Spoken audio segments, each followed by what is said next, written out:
Et tu savais que...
Jeudi, pendant ma balade sur Paris, je suis passée dans une boutique de skincare coréenne pour racheter une crème hydratante qui me manquait. Et j'en ai aussi profité pour acheter quelques petits masques. J'avoue que j'aime bien faire ça, ça détend. Puis c'est sympa à faire le dimanche quand il fait un peu froid et qu'on sort pas dehors. Je trouve que c'est de saison. Ensuite, quand je suis passée à la librairie, d'ailleurs c'est une très chouette librairie. Elle s'appelle Junko Librairie. Si vous appréciez tout ce qui est lié à l'univers du Japon, je pense que vous pourrez trouver votre bonheur là-bas. Ils ont beaucoup de littérature en japonais, ils ont de la littérature, enfin des livres pour apprendre à parler japonais aussi. Ils ont aussi ces mêmes livres mais en français et ils ont aussi évidemment toute une section sur les mangas en bas avec des artbooks qui sont vraiment magnifiques. Ils ont du matériel pour le dessin aussi. Enfin, ils ont plein de choses assez intéressantes. Je vous recommande, si vous souhaitez juste vous balader pour voir un petit peu, vous pourrez voir des choses chouettes. Quand je suis passée dans cette librairie, j'ai regardé un petit peu les livres qu'ils avaient fait pour le dessin et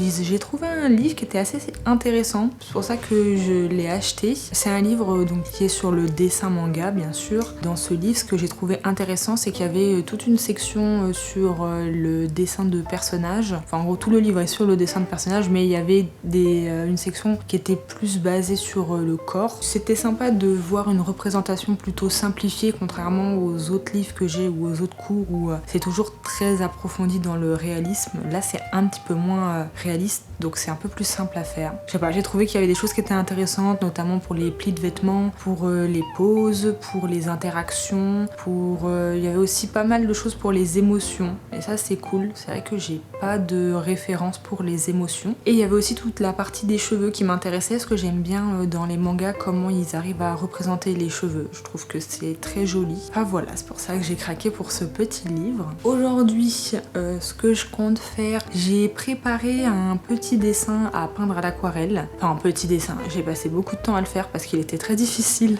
en réalité. C'est un petit chat sur une pile de livres. J'ai essayé de bien représenter la pile de livres en perspective. J'ai utilisé pour ça plusieurs perspectives à 2 points de fuite. C'était ça qui était un peu difficile à faire parce que quand je traçais les perspectives, tous les points de fuite n'étaient pas dans la feuille. Donc bon, je pense que vous voyez ce dont je parle, mais c'est un peu compliqué quand vous devez dépasser de la feuille, surtout quand c'est des des points de fuite qui sont très très loin. Mais c'était chouette à faire, ça m'a entraîné justement sur les perspectives. Et aujourd'hui, je vous propose qu'on peigne ce petit dessin ensemble. J'ai pas encore trop réfléchi pour les couleurs. Je pense que je vais faire des couleurs qui sont proches de celles d'origine. Et puis on verra bien.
C'était une bonne petite session peinture, elle m'a quand même pris 3h30. Je crois à peu près, parce que j'ai commencé en début d'après-midi et j'ai terminé sous le coup des 17h, 17h30 même. C'était une très longue session pour un petit dessin en plus, mais comme il y avait beaucoup de détails, forcément ça prenait du temps parce qu'à chaque fois il faut attendre que ça sèche pour faire la petite partie d'à côté pour que les couleurs ne se mélangent pas, etc., etc. Du coup forcément ça prend du temps. Je suis assez contente globalement du rendu. J'aime beaucoup le petit chat, je trouve qu'il est très mignon. Au niveau de la couleur des livres, je suis pas totalement convaincue, mais c'est pas mauvais non plus, c'est plutôt bien. Après, j'ai essayé de rajouter des détails avec des crayons de couleur, parce que j'ai une artiste que je suis qui fait ça, et j'ai trouvé que c'était une très bonne idée, et j'avais envie d'essayer. Alors, pour ajouter des petits traits, par exemple des petits traits blancs pour montrer des lignes d'écriture, je trouve que ça marche plutôt bien. Pareil pour les traits noirs. Par contre,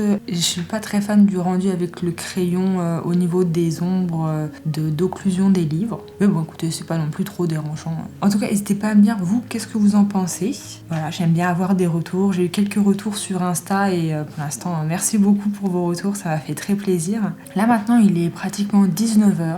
Donc je vais terminer ma journée tranquillement. Avant d'aller manger, je vais préparer ma petite liste pour le Inktober. Parce que oui, attention, grande nouvelle, je l'ai pas dit, je l'ai dit un petit peu sur Insta, mais j'en avais pas parlé sur YouTube. Mais finalement, cette année, je vais participer au Inktober. J'avais déjà participé au Inktober il y a 2 ans. C'était vraiment au tout début de cette chaîne en plus. J'avais suivi la liste de On dirait le Nord, qui était très cool. Mais je sais pas, peut-être que je m'étais mis trop de pression, je voulais trop être dans les temps, je voulais trop bien faire, je voulais trop en faire aussi. C'est peut-être ça souvent qui nous perd quand on fait un challenge de ce type. Parce que comme c'est quand même sur 1 mois, faut réussir à le tenir. Même si dans sa liste, il y a beaucoup de jours de repos, où on dessine pas, il faut quand même réussir à tenir sur la durée. Surtout que je m'étais lancé un gros défi, je m'étais dit on va faire ça à l'aquarelle et en plus on va filmer et on va faire des petits reels. C'était très ambitieux de ma part. Mais écoutez, comme j'ai pas retenu la leçon, je vais refaire la même chose cette année. Non mais cette année je vais essayer de mieux m'organiser et de commencer à l'avance. Chose que je n'avais pas faite il y a 2 ans. Je faisais vraiment tout au jour le jour. Sans vous dire que imaginer le dessin, faire le croquis, faire la peinture, filmer en même temps, monter et poster, c'était terrifiant. Terrifiant comme expérience, j'étais tout le temps stressée. Et j'ai pas terminé en plus le défi. Donc bon, on va pas faire la même erreur cette année. Je vais toujours faire la liste de cet artiste, mais je vais m'organiser auparavant. J'ai vu les personnes qui vont faire ce challenge, souvent ce qu'ils font, c'est qu'ils font une petite liste où ils préparent au préalable donc des croquis et après ils vont faire la version finale de ces croquis. Et pour se repérer, en fait, ils font une liste où ils vont mettre un petit point pour le croquis et un petit point pour la peinture finale. Et sur ces petits points, on va les cocher une fois que chaque étape a été réalisée. Ça permet d'être organisé. Donc là maintenant, je vais préparer ma liste où je vais noter un petit peu chaque jour qu'est-ce que je vais faire comme dessin. Le petit rond pour le croquis, le petit rond à cocher pour le dessin final. Et voilà.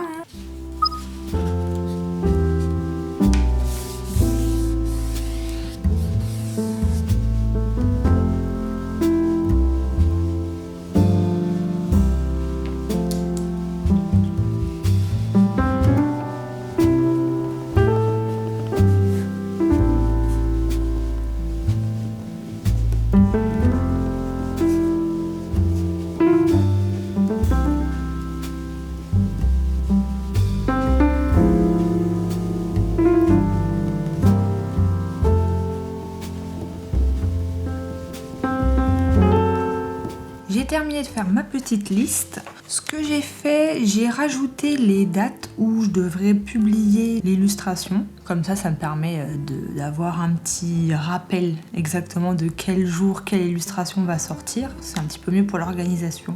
En espérant que je me sois pas trompée sur les jours, parce que comme j'ai dû sauter certains jours, vu qu'il y avait des jours où il n'y a pas de dessin à faire, j'espère que je ne me suis pas trompée.